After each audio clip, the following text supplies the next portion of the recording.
issue and soon. Margaret Spelling's our guest today on Charlotte Talks on WFAE. You've had some difficulty in your 2-year tenure with the university's Board of Governors. There was a months-long board battle over the UNC Center for Civil Rights maybe about a year ago, it seems now. That's a pro bono legal center on campus. The board stripped the center's authority to litigate on behalf of clients. The Raleigh News and Observer called for you to weigh in with a recommendation. Did you? I don't remember. I did not. The Board of Governors is an energetic, active, and engaged group of individuals who've been appointed by the legislature. And they represent their own views, and I work for them. I'm at their service. Well, the News and Observer says there's a power struggle between you and them. Is there?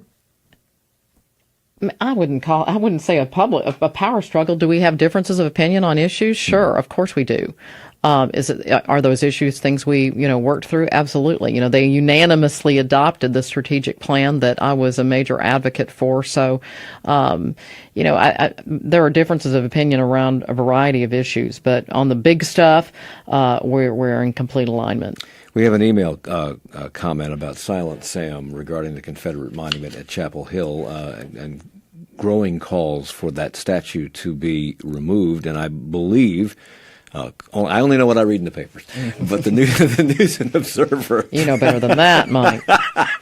The News and Observer says that board members complained to you in a strongly worded letter about your handling of the issues surrounding the Silent Sam Confederate statue on that campus.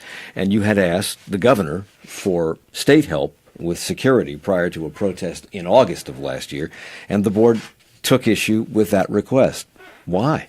They sent that letter to me after Carol Folt, the chancellor of UNC Chapel Hill, her board chair, and my board chair, and I, the four of us, sent a letter to the governor in the aftermath of the incidents in Charlottesville, right. And where we had gotten, a lot of, intel that something potentially could have broken out at Chapel Hill, and we did indeed have protests with hundreds and hundreds of people.